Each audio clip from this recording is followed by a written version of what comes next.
اللهم صل على محمد وآل محمد اللهم আসসালামু আলাইকুম ওয়া রাহমাতুল্লাহ।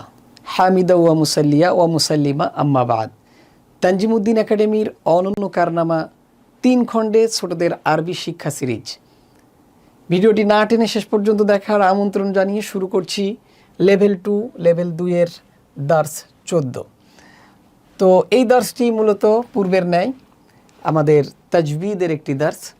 আমরা পূর্বের সাময়িক পরীক্ষার যে দার্সগুলো গিয়েছিল সেখানে 10টি মাখরাজ শিখে এসেছিলাম।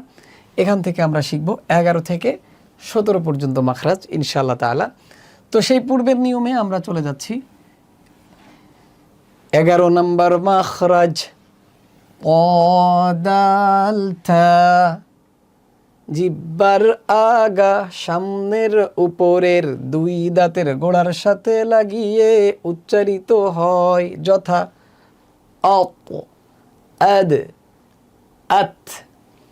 জিহ্বার আগা সামনের উপরের 2 দাঁতের গোড়া, এই যে দাঁত, এই দাঁতের গোড়ার সাথে লাগিয়ে উচ্চারিত হবে। এখান থেকে আমাদেরকে বুঝতে হবে একদম 2 দাঁতের গোড়ার সাথে লাগিয়ে উচ্চারিত হবে। এই জিহ্বার আগাটা খেয়াল করুন, এই জিহ্বার আগা একদম দাঁতের গোড়ার সাথে লেগে উচ্চারিত হবে। এই যে দেখালাম ত দাল তা। তো এরপরে খেয়াল করি আমরা 12 নম্বর মাখরাজ সাদ সিন জাই, জিহ্বার আগা সামনের নিচের 2 দাঁতের পেট ও আগার সাথে লাগিয়ে উচ্চারিত হয়। জিহ্বার আগা সামনের নিচের 2 দাঁতের পেট ও আগার সাথে লাগিয়ে উচ্চারিত হয় যথা আস, আস, আজ।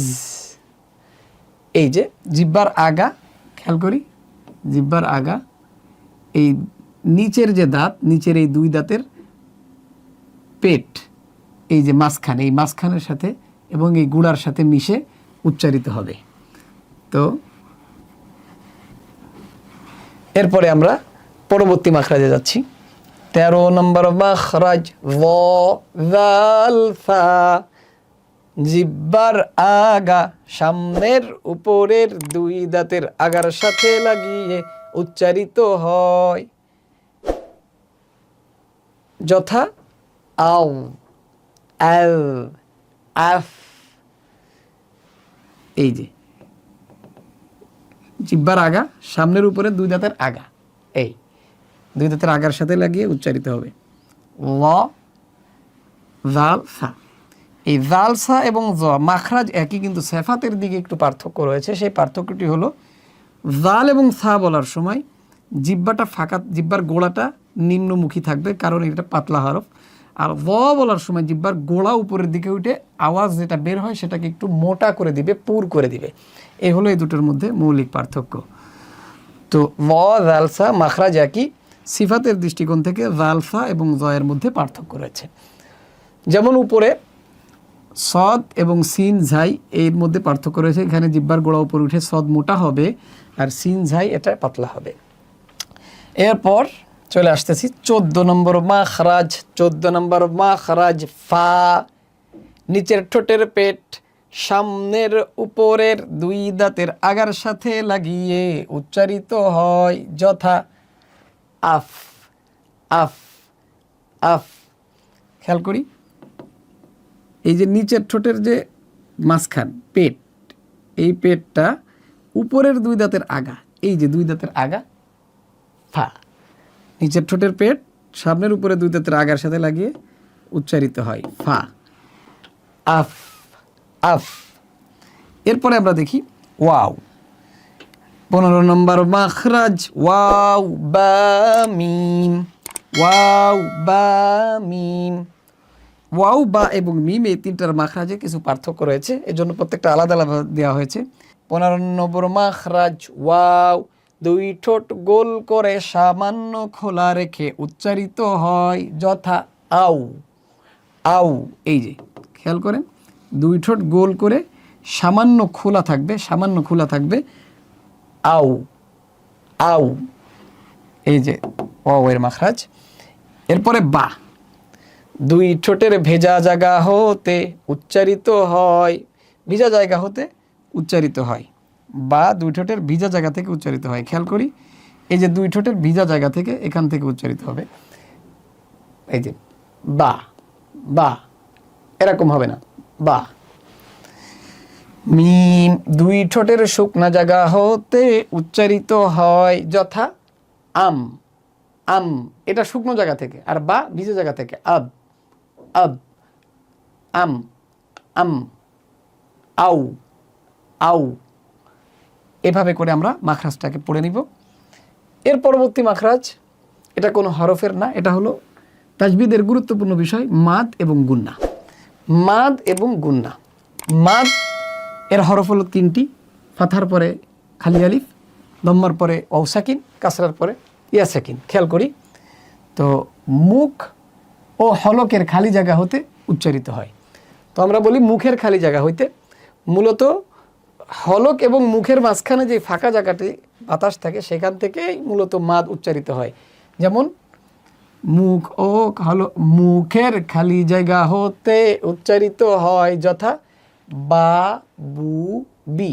এখানে বার উচ্চারণটা তো মাখরাজ থেকে হচ্ছে, কিন্তু আলিফ, ওয়াও এবং ইয়া এটা ভিতর থেকে উচ্চারণ হচ্ছে, বা, বু, বি, মুখের খালি জায়গা থেকে।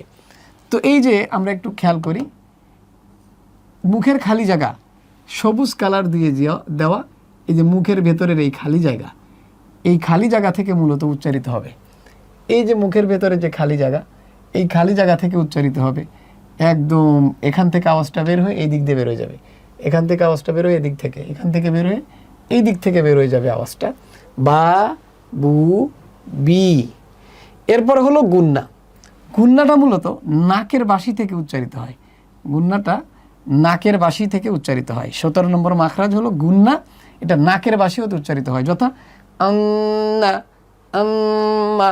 নাকে নাকে যারা কথা বলে ঠিক ওই জাতীয়, এই যে নাকের ভেতর থেকে, খেয়াল করি, নাকের এই যে ভিতরে এই যে দাঁতের মুখ, এই নাকের ভেতর থেকে, নাকের বাসি থেকে এটা উচ্চারিত হবে। তো আমরা এভাবে করে ইনশাআল্লাহ মাখরাজ শিখে নিব। এরপরে আরেকটা গুরুত্বপূর্ণ বিষয় তাজবিদের, সেটা হলো তামিজ। কাছাকাছি উচ্চারণের হরফগুলিকে পার্থক্য করে পড়াকে তামিজ বলে। তামিজের হরফ 12 জোড়ায় 24টি। তামিজ কাকে বলে? তাহলে আমরা বুঝে গেলাম যে কাছাকাছি হরফ, উচ্চারণ কাছাকাছি, এটাকে পার্থক্য করে পড়াকে তামিজ বলে। তামিজের হরফ হলো 12 জোড়া। এখানে আছে 1 2 3, 1 2 3 4, 3 4 12। এই 12টা জোড়া আছে, 24টা হরফ, কাছাকাছি উচ্চারণ। তো এই কাছাকাছি উচ্চারণগুলো যদি আমরা পার্থক্য করতে পারি, তো আমাদের প্রত্যেকটা হরফ শুদ্ধ হয়ে যাবে ইনশাআল্লাহ। তো আসুন আমরা 3 হারাকাত দিয়ে এই কাছাকাছি হরফগুলোর মাস্ক করব ইনশাআল্লাহ। আমার সাথে পড়েন, হা, হা, হা, হা, তা, ক, তা, ক, ক, খা, ক, খা, va, za, va, za, za, ja, za, ja, fa, sa, fa, sa, da, wo, da, wo, wo, wo, wo, wo, wo। এভাবে করি, wo, va, wo, va, sa, so, sa, so, a। অনেকে আমরা পড়ি আন, আমতা, এটা হবে আন, আমতা, আ। হামজা ইয়া অনেকে মিলাই ফেলি, আ, ইয়া, আ, ইয়া। প্রত্যেকটার ভিতরে তামিজ আছে, এই তামিজ করে আমাদেরকে পড়তে হবে। এবার আসুন আমরা একটু দম্মা দিয়ে তামিজটা করি, দম্মার সাথে তামিজের মস্ক করি। হু, হু, তু, ও, কু, খু, দু, বু, ও, লু, ও, লু ও লু, একটা মোটা একটা পাতলা। এরপরে লু জু জু জু জু জু ফু সু ফু সু সু সু, এটা মোটা, এটা পাতলা, সিন পাতলা, সদ মোটা। রু উ রু উ, এটা গলা চাপ দিয়ে রু, গলার মাঝখান থেকে রু, আর এটা উ নিচে থেকে, এটা উ, এটা ইউ। এরপর কাছরার সাথে একটু মস্ক করি। হি হি হি হি,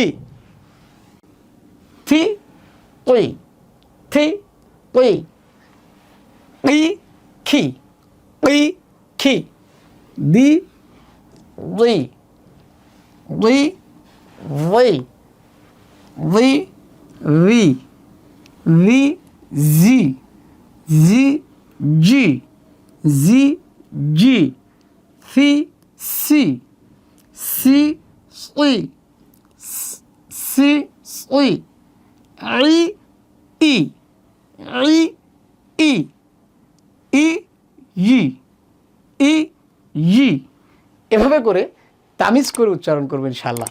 আল্লাহ তাআলা আমাদেরকে সুন্দরভাবে আমার সাথে মিলিয়ে মিলিয়ে মস্ক করে সুন্দরভাবে পড়ার এবং বিশুদ্ধ করার তৌফিক নসিব করুন।